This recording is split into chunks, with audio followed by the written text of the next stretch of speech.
Several Sundays back, Steve Mullenix, Doris Colomb, and I were standing in the shade wearing our masks and gloves as we waited for someone to drive into the graveled lot by the Carborough Civic Club and drop off their food items for the drive.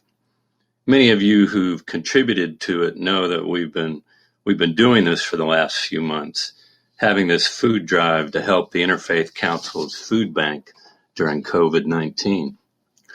We were talking to each other, catching up on things, when a man came walking up to us. He wasn't wearing a mask, and he had a real intense look on his face. And then he started talking.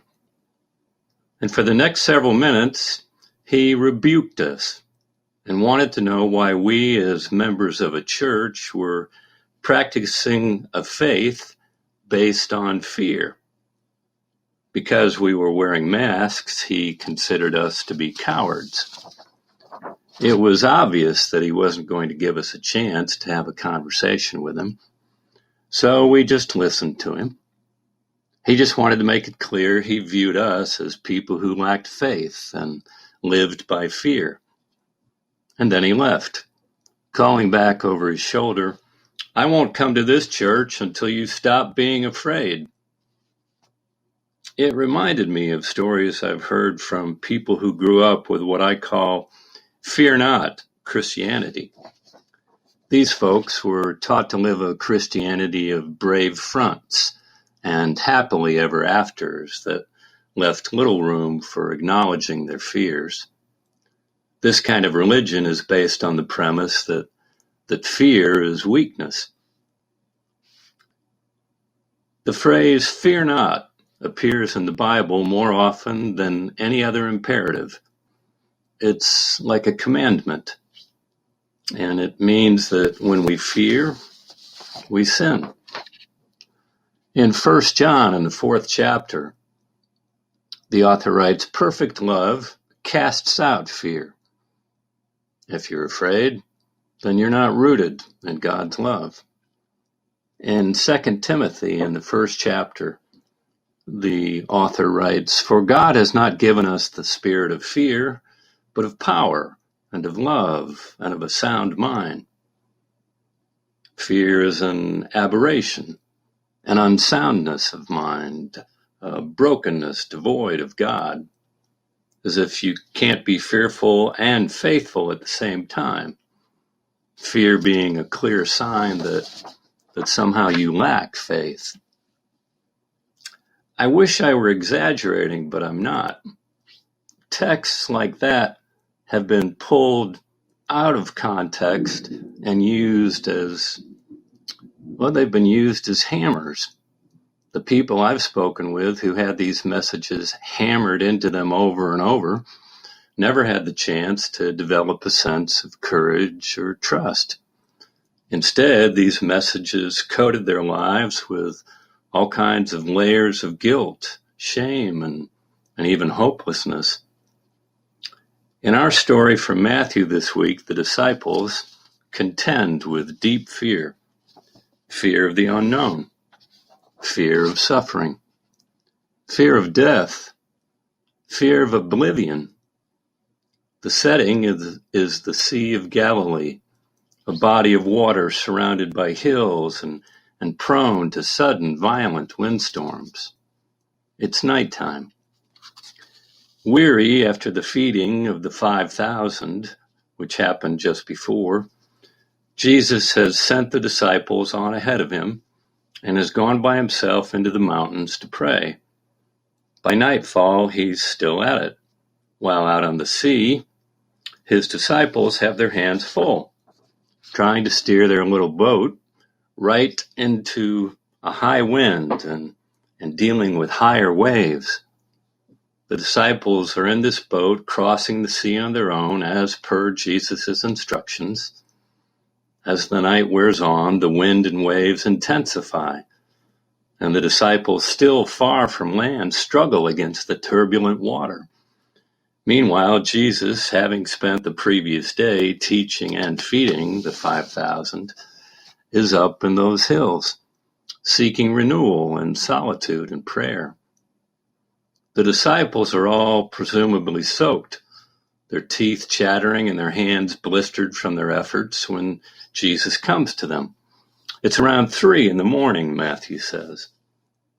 No one can sleep, even if he wants to. They're all watching the horizon, looking for land, measuring the distance they still have to go when someone spots a shadowy figure walking toward them across the raging water. "It's a ghost," someone cries. But immediately the ghost speaks to them, saying, "Take heart, it is I. Have no fear." His voice must sound strange to them, or perhaps he's still too far away to see, because Peter doesn't trust him. Scared to death, putting into words what the others hardly dare think, Peter says, Lord, if it's you, bid me to come to you on the water." Now that's a strange thing to say. Why not say, "Lord, if it's really you, tell us what we all had for supper tonight," or, "Lord, if it's really you, make this storm stop right now." But neither of those is the test that Peter proposes. "Lord," he says, "if it's you, bid me come to you on the water. Show me that what you can do, I can do, if only you tell me to. Take away my doubt. Make me have faith." Jesus says, "Come." And Peter steps boldly out of the boat.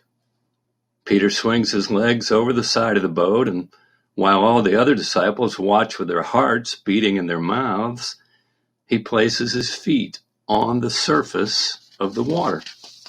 The waves crashing against the side of the boat, the wind whipping his hair into his eyes.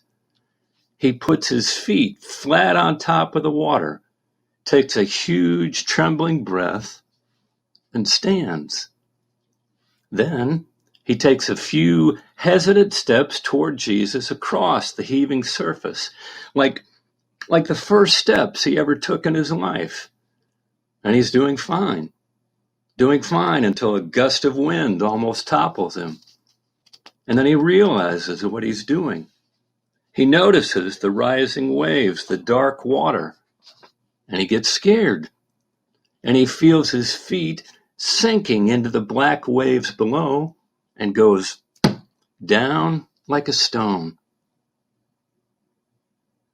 We know what he felt. No, we probably didn't try walking on water. But we know.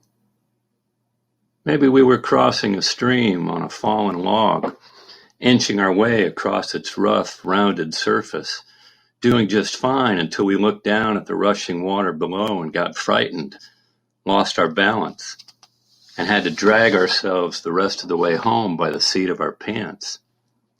Or maybe we were learning to ride a bicycle and had gained enough speed so that we suddenly stopped wobbling and started flying, the scenery whipping by, when just as suddenly we lost our confidence, dropped one foot on the ground, and brought the whole experiment crashing down on top of us. Or maybe we were addressing a crowd, standing up in front of them to say something we believed in. And at first the words just flowed from our mouths, exactly the words we needed, at exactly the moment we needed them. And then we looked out at all those faces looking back at us, and we lost our nerve, and our brains turned to mush. And we sat down as quickly as we could, our cheeks burning, our hands sweating, and our hearts thumping like a hammer in our ears and chests. "Lord, save me," Peter cries out.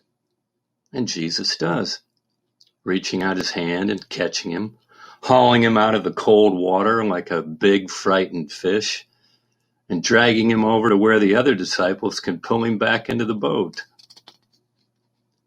And then the awful words, "You of little faith," Jesus says to the breathless, sopping Peter. once the worst of the danger is over? Why did you doubt? These are the words I never want to hear addressed to me, and yet they're the same words I ask myself all the time. Why don't I have more faith? Why can't I trust God? Why am I afraid to let go and let God care for me?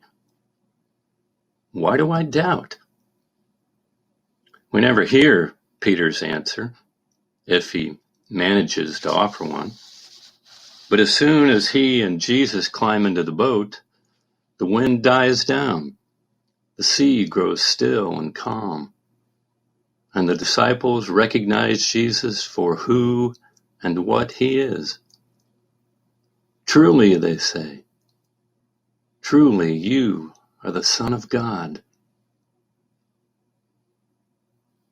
Now, on the face of it, the story might appear to reinforce a fear not version of Christianity. I've certainly heard a number of sermons that declare as much. See, when Peter exercises bold, fearless faith in Jesus, he is able to do the impossible. His faith empowers him to walk on water, just like Jesus. But as soon as Peter gives in to fear, he nearly drowns. This kind of reading is dangerous. Nowhere in the Gospels are we called to prove our faith or to test God's character by taking pointless risks that threaten our lives. Nowhere in the Gospels does Jesus teach us that bad things happen to us because we're too chicken to earn God's protective care. Whether we're talking about respecting the power of the sea during a vicious storm or heeding expert medical advice during a global pandemic, the same caution applies. Recklessness is not faith. Stupidity is not courage. Why do we doubt? Because we are afraid. Because the sea is so vast and we're so small. Because the storm is so powerful and we're so helpless in its grip. Why do we doubt? Because we are afraid, even when we do have faith. And we do have faith. We do have faith. We don't have no faith at all. Like Peter, we have a little, and a little is better than nothing, even though there are times when it doesn't seem like enough to save us. When the disciples see Jesus walking on the water, they're terrified. They don't recognize him. They think they're seeing a ghost or a demon. Naturally, they cry out in fear. At that instant, Jesus offers them comfort and reassurance. He tells them exactly who he is. Take courage, it is I. Don't be afraid. The disciples are not wrong to be afraid. Of course they're afraid. They're afraid because they aren't keen on drowning. They're afraid because gigantic waves in the middle of the night are scary. They're afraid because they lack the tools with which to process what they're seeing. Human beings don't have the ability to walk on water.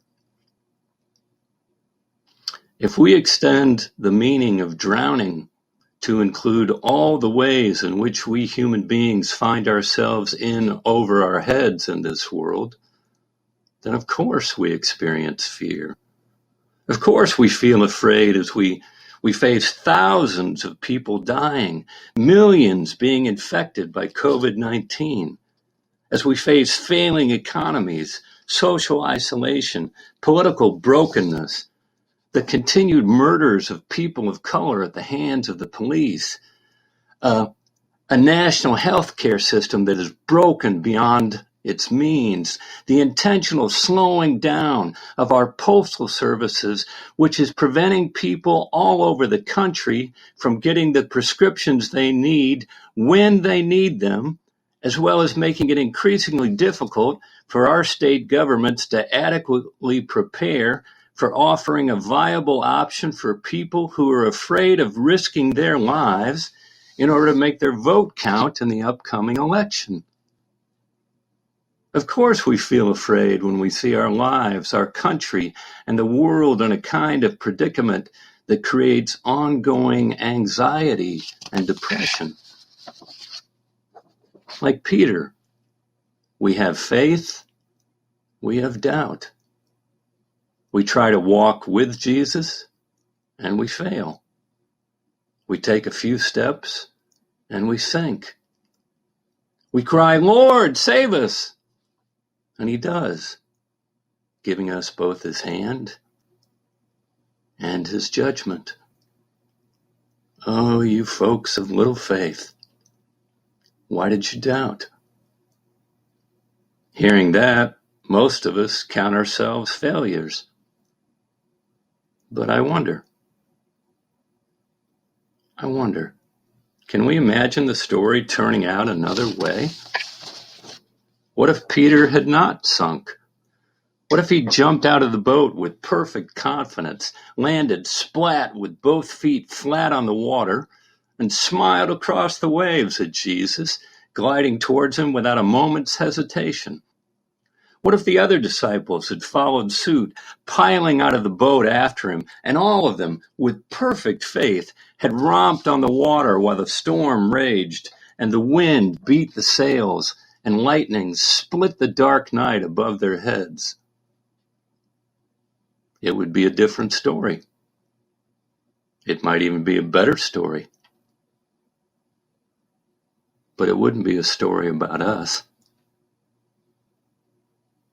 It wouldn't be a story about us. The truth about us is more complicated. The truth about us is we walk and we sink. We obey and we fear. We believe and we doubt. But it's not like we do only one or the other. We do both.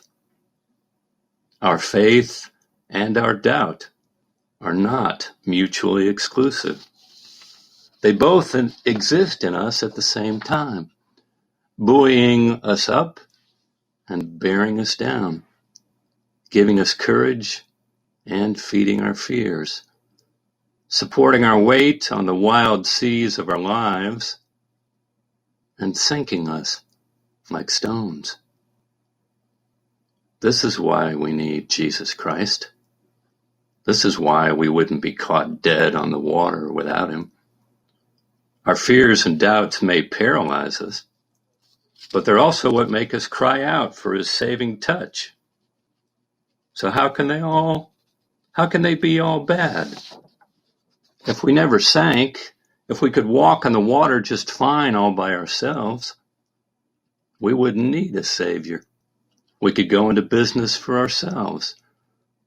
Our doubts, fearsome as they are, remind us who we are and whose we are and whom we need in our lives to save our lives. When we sink, as Peter does, as we all do, Christ reaches out and catches us, responding first with grace and then with judgment. Why did you doubt? But he never responds, never, with rejection. He returns us to the boat, knowing full well that the only reason we're in the boat in the first place is because we believe or want to believe, and because we mean to follow him through all our doubtful days.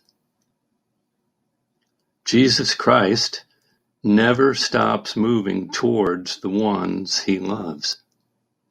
He never stops crossing the dark water to come where we are. We are the ones he's bound for. Our flailing bodies are the ones he pulls out of the water. Ours is the boat he climbs into. It is for us that he calls out across the terrifying waves again and again. Take courage, it is I. Don't be afraid. He returns us to the boat, where our companions grab us by the scruff of the neck and haul us aboard, where we fall grateful and exhausted onto the slippery deck. And all at once, the wind ceases, the waves hush, and in the silence of the night turning into day, all of us who are in this boat together worship him and say, truly, you are the Son of God. Truly, you are the Son of God. Thanks be to God. Amen.